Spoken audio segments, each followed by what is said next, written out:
Hey guys, today we'd like to give you a tour of our self-build off-grid camper van and we really hope you enjoy it. One thing we'll say is we do change locations, so just be prepared for that. Before we begin, let's talk about the van that we've done this camper van conversion on. This is a Mitsubishi Delica Space Gear Exceed, quite a long title. I didn't make it up. Basically, it's a 4x4 van. It's a 2.8 litre diesel. For us, this van is perfect. We wanted a 4x4 that could get us into off-grid places with minimal risk and something that was small enough so we could actually get on ATV tracks. So tracks more built for small buggies or for quad bikes, because we just wanted to go further off-road and get to places that other people perhaps couldn't in their camper van. So guys, I'm going to give you a little tour of our 9-foot living space. We're going to start with the table. Now this thing is so handy. So what it does, it breaks up the living space. It acts as somewhere to prepare food, somewhere to work. It's just a really great addition, and it's so easy to pull down.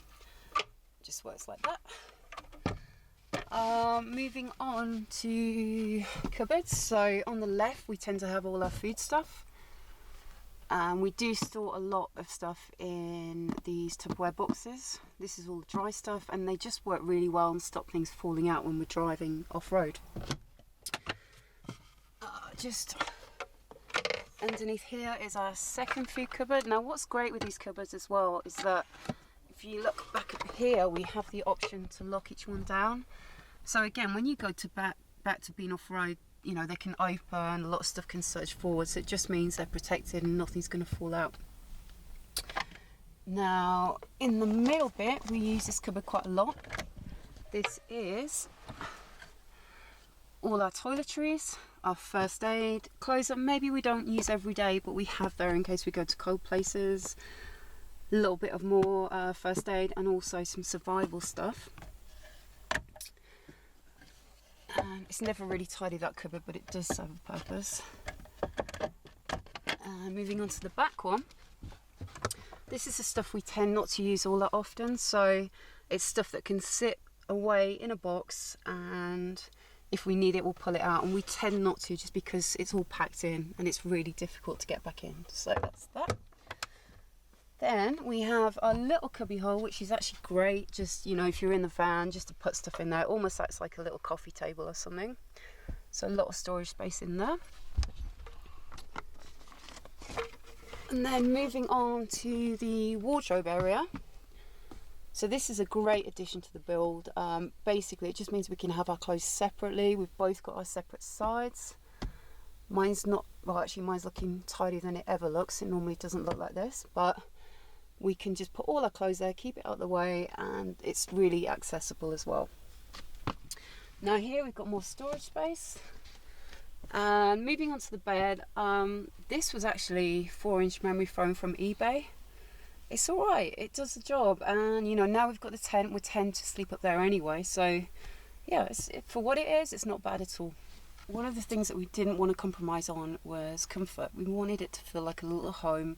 Even though it's a van, we wanted to have those home comforts. So one of the best additions is actually these LED lights, and it just gives it that feeling of home, and it just feels a little bit less vehicle-like. So here we have a humidity sensor, so that just tells us where we're at in the van. Now obviously it's really important, we live in this van, so we don't want it to go too high because we would then get molds, and also it can affect the wood as well, so we need to keep that in check as much as we can.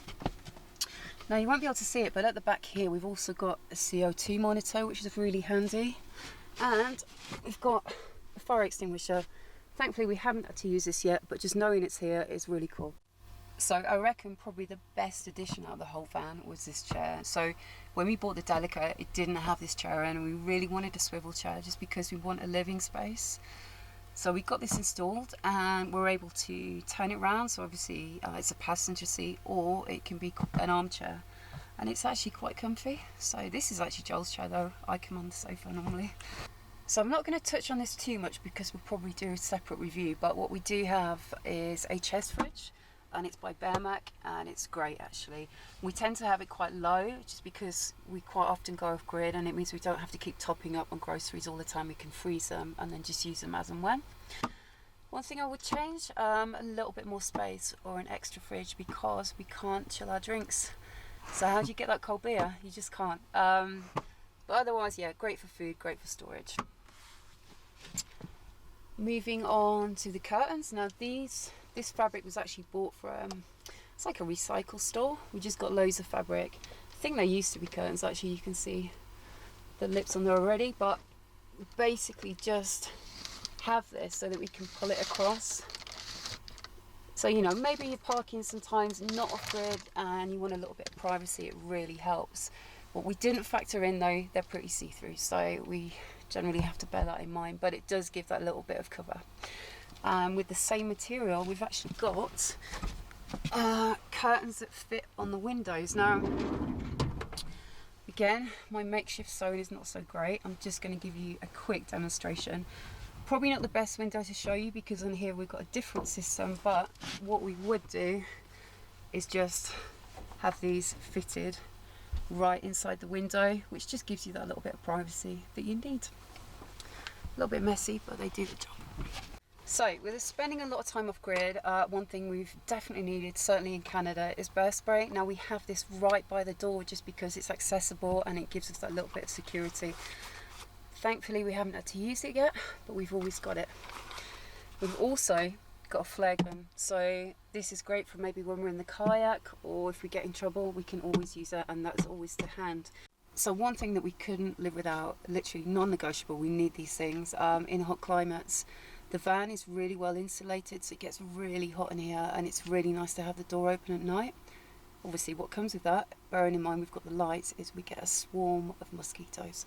So these things, they save our lives. I mean, they're not the tidiest of things, but they basically work on a magnetic system, so they're all pieced together and they're held on by Velcro. Now one thing I would change if we got these again would be to get better quality, because we actually got these from, I think it was Dollarama in Canada, so it's a pound store, and they're not the best. As you can see, there are a few holes, but they do the job. So anyone that's thinking about a build and you're going to go somewhere hot, definitely do it, because it makes such a difference.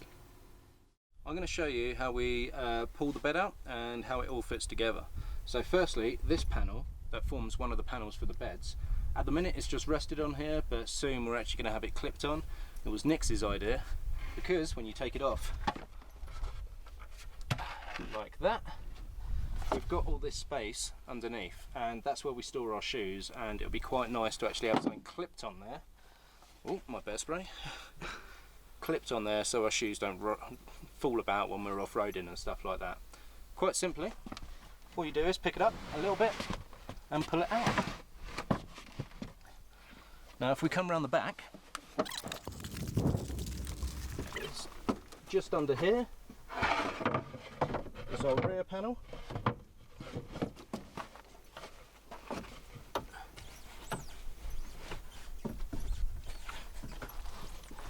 And then this panel that was on the front covering up the shoes, that would be there.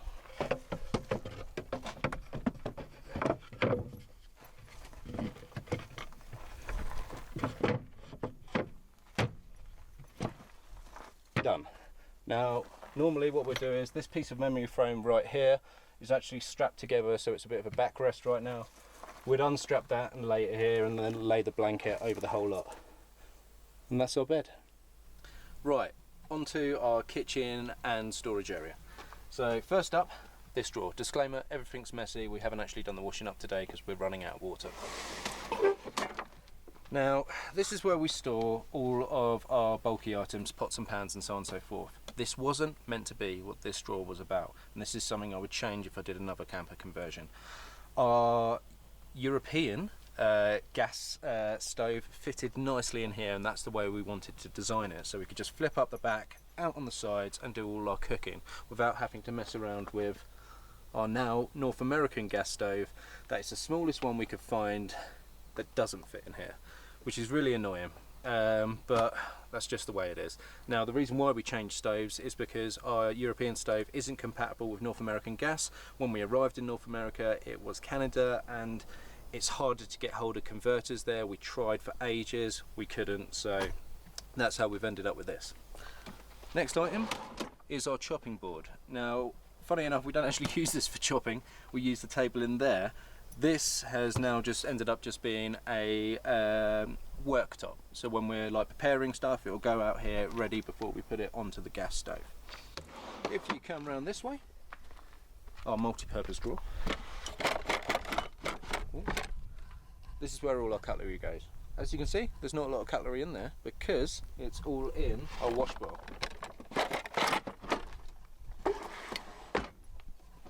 which is here. So this wash bowl does come out. It is an absolute perfect fit for the space, which is great.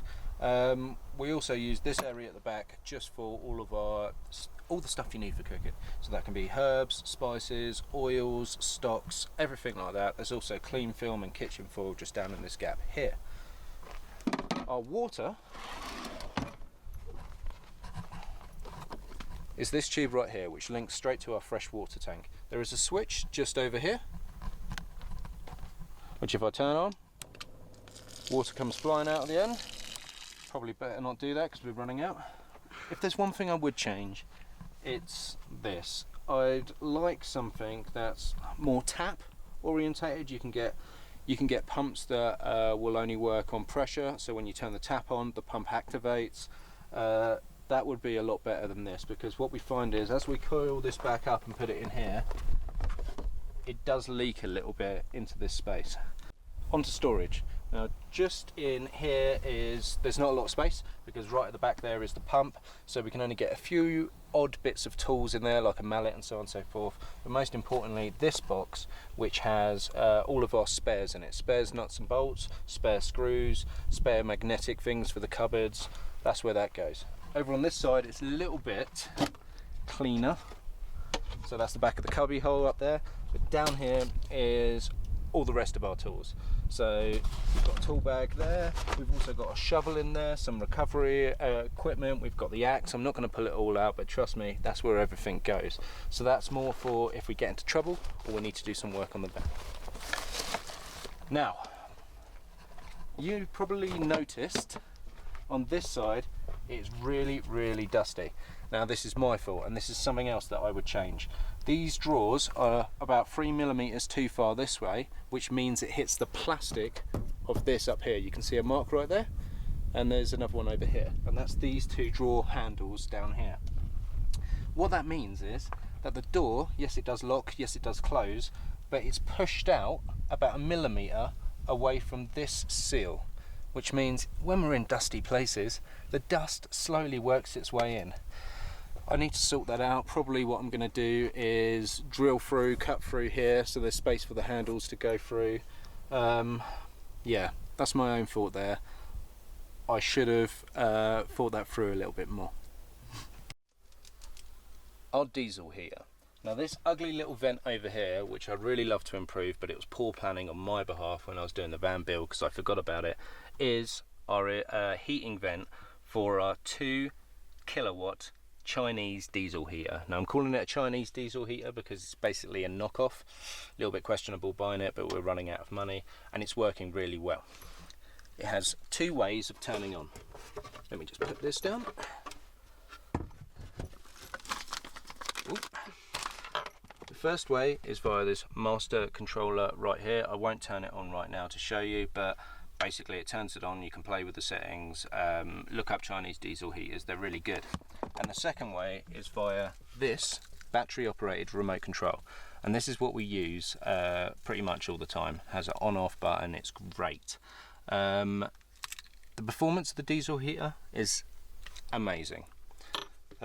We've been probably -10 outside at night in Canada. That's probably -15 is the lowest we've been, and it can easily get up to 39 degrees C in here because Nikki turns it on and then hides the remote.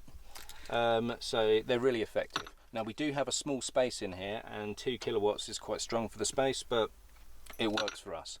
The power usage is minimal. It uses a little bit of power on startup, but then afterwards it's just minimal. It doesn't affect our voltage whatsoever. And the diesel that it uses is, even if we left it on all night, I doubt we'd see the gauge for our fuel go down.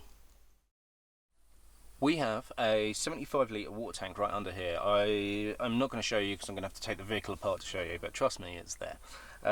We've opted for a fresh water tank. Now that's just how we treat the tank. We only put clean water into it, so no grey water whatsoever. Sometimes that's filtering it on entry into the system, sometimes it's just from a very good source, so maybe a well that's like 200 metres down or something like that. But that's not to say we don't filter it sometimes on exit, but that's just the way we want to treat this water tank. It's for our drinking water, rarely for anything else. What I would improve is how we top it up, because that's a bit of a nightmare. We have to pull all of this out. There's a red twist top which we have to access from the back, and if we're doing it from a stream, we have to do loads of bottle runs to top it up via a funnel, and sometimes it spills in the vehicle and it's a nightmare. What I'd love to do is use one of the inlet points on the tank and have a hose pipe maybe attached to the outside of the vehicle where I can just top it up really easy from there. Electrics. Inside here is our electric battery bay. If I open this up for you, now it looks messy. I'll explain why it's messy at the end. We've recently had to do some repairs. Now we're packing two 80 amp Banner AGM batteries. The other one's in there. We've gone for AGMs because there's zero maintenance, so you don't have to top them up, and they're working really well for us. The trouble with AGMs is they're a little bit temperamental, so you need a good charge controller. Now our batteries are charged via two means. One, the engine bay, and the other one is the solar panels up top. Two 100-watt solar panels. They are charged via this Red Arc BC DC 1240D charge controller. Now we went for that charge controller because it has three functions in one, so it's saved on cost, and also they're really known for their reliability. So what it does is it will only draw power from the engine bay, so the engine battery, if the ignition is turned on, which is great because it means it doesn't drain that battery while you're just sitting in the wilderness overnight. Two is it's multi-stage, so that's really, multi-stage, which is really good for these Banner batteries. You don't want to have anything other than that, otherwise it can damage them.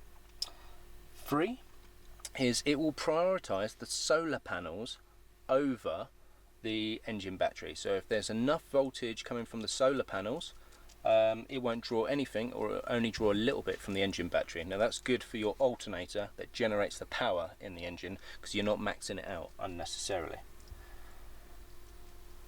The electric circuit has two parts. We have the 12-volt system here, and we also have a sine wave converter in here. Now the sine wave converter is our mains voltage, which is really handy for some of our stuff.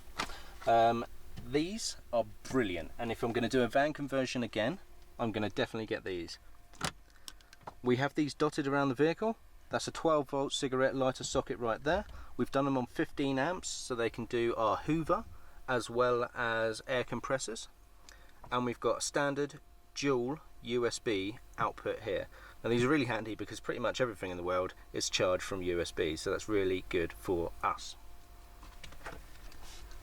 The stuff I would improve is quite a lot, to be honest. First and foremost, the mess in here. Now that mess has been generated because our thermal cut-off switches that I bought really cheap on Amazon have pretty much all failed. Well, 50% of them have failed, and the others are tripping out before their rateable value. So we've had to get these maxi fuses in just to keep our electrical system up and running until I can find some better thermal cut-off switches. I like thermal cut-off switches because when they trip, you click them back in and they reset. You don't have to change a fuse around or mess about or anything like that. Also, if you want to turn off an aspect of the system, you trip them out yourself and it's a switch. They're great, but we need to get some better ones.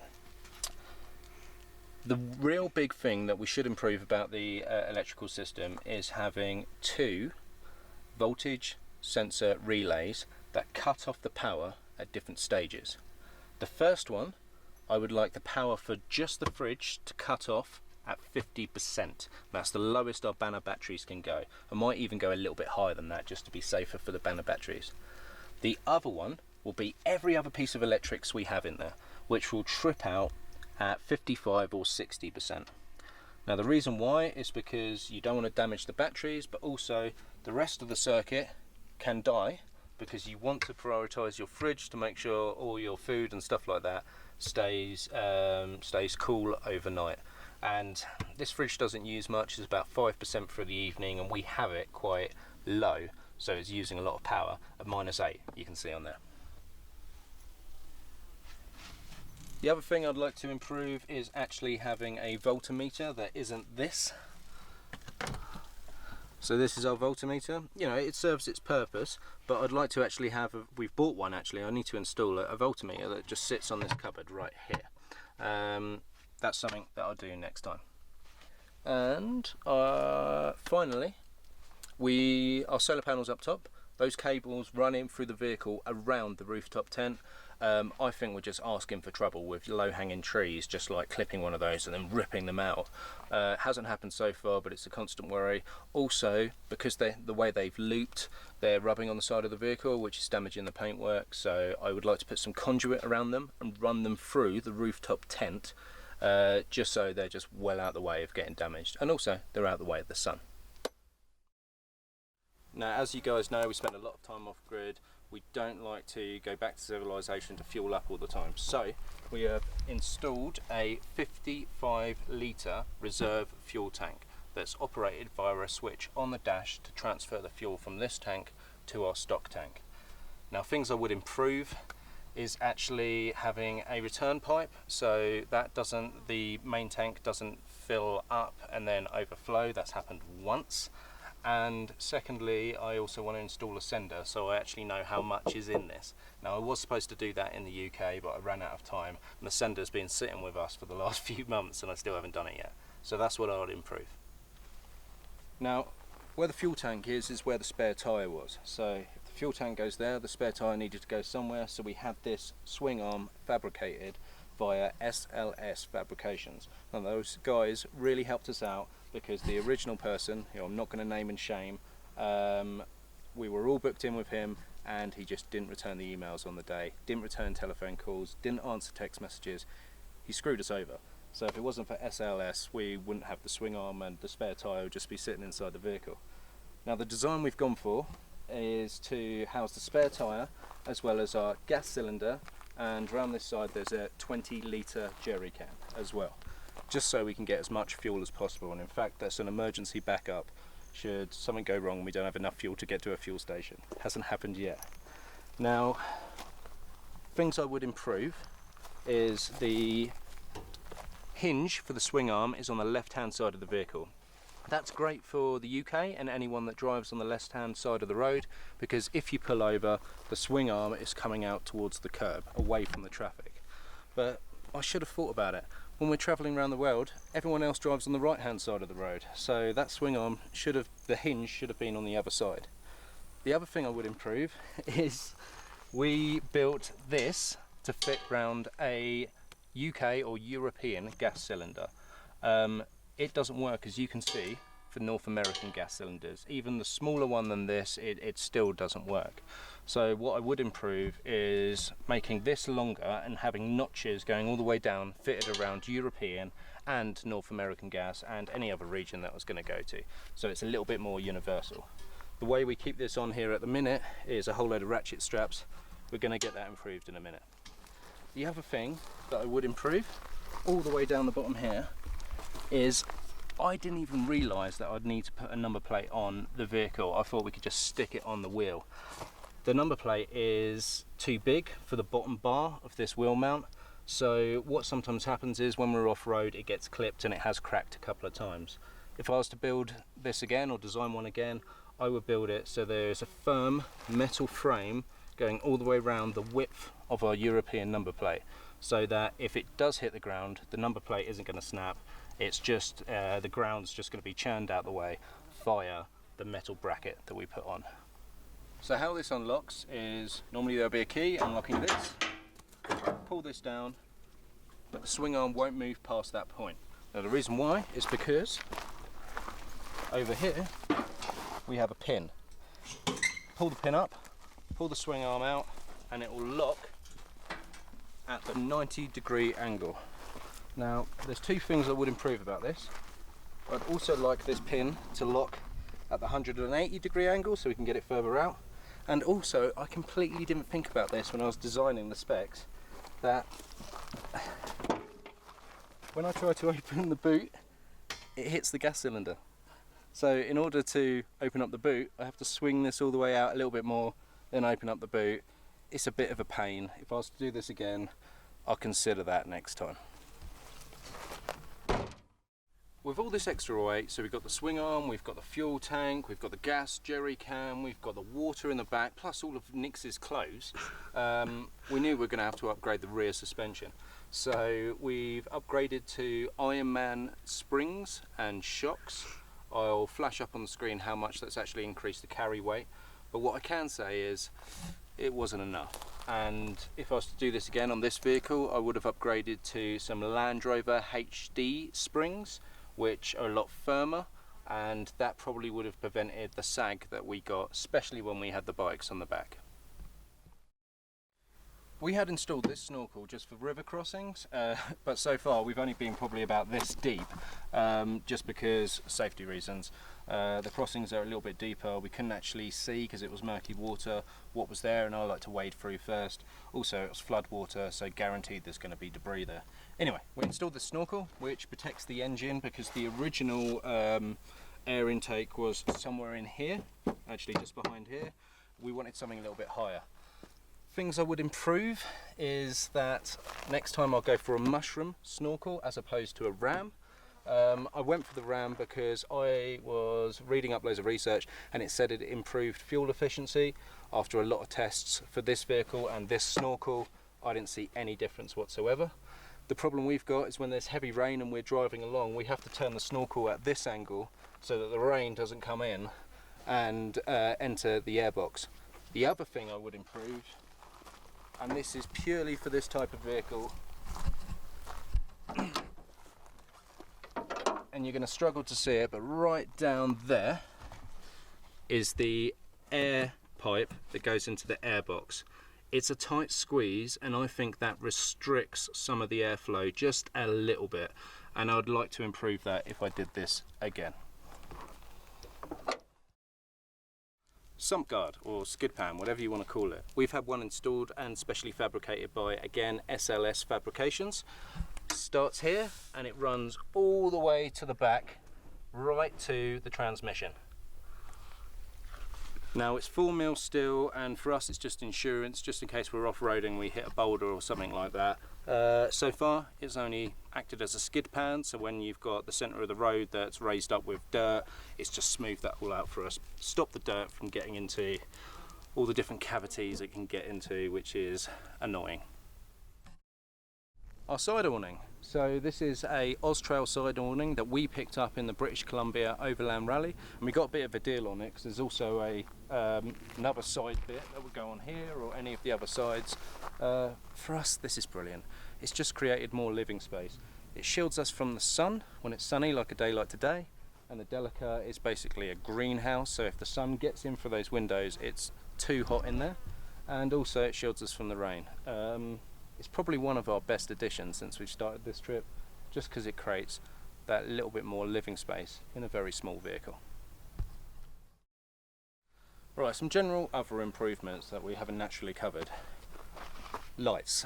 Now, you see a lot of 4x4 rigs with lights going all the way around their rooftop rack. Now, I just thought that was a gimmick, something that looks really cool on a vehicle, and more for night drives or maybe even hunting when they want to light up a field and shoot. Something that we didn't need. As it turns out, that is something I think we do need, and we are going to add to the vehicle. And the reason why is security. Not just for other people maybe camping near you really late at night that's making you think, what the hell's going on here? But also when you're in bear country, sometimes you need to go outside, but you can hear rustling out here, and shining a little torch through the window that reflects back on you from the window is sometimes a bit tough.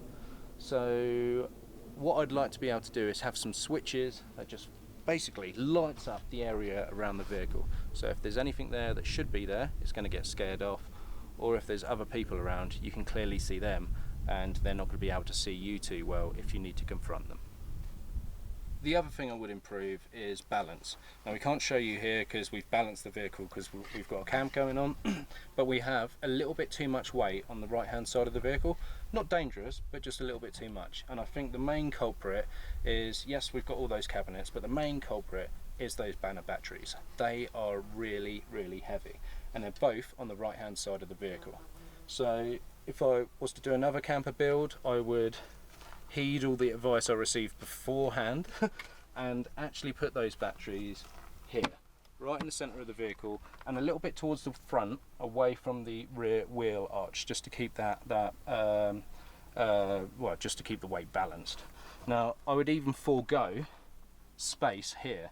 I'd move this all out just a little bit just to fit those banner batteries in, because when you're off-roading, we get nervous sometimes if we're tilting towards the right hand side, because we know we've got a bit of weight there, and we don't actually know what the new tilt limit is with this vehicle, because, well, how are you going to check? Well, that's it guys, thank you for watching. We hope you enjoyed it, and a special thank you to Stephen Green on YouTube for suggesting it as well. If you guys like the video, please hit like, please subscribe to the channel. Also, if you think there's anything that we've missed, anything that you want to know more about, leave us a comment. We want to thank a few people now. So Suttonz Car Garage, that did the lion's share worth of work on Rex over there, all the mechanical stuff, by far our biggest sponsor for this trip.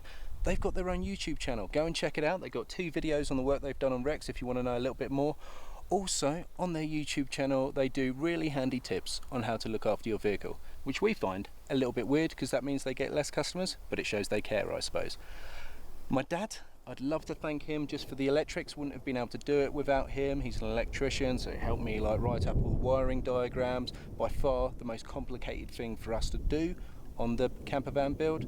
And finally, Ollie from Bare Legs Woodwork.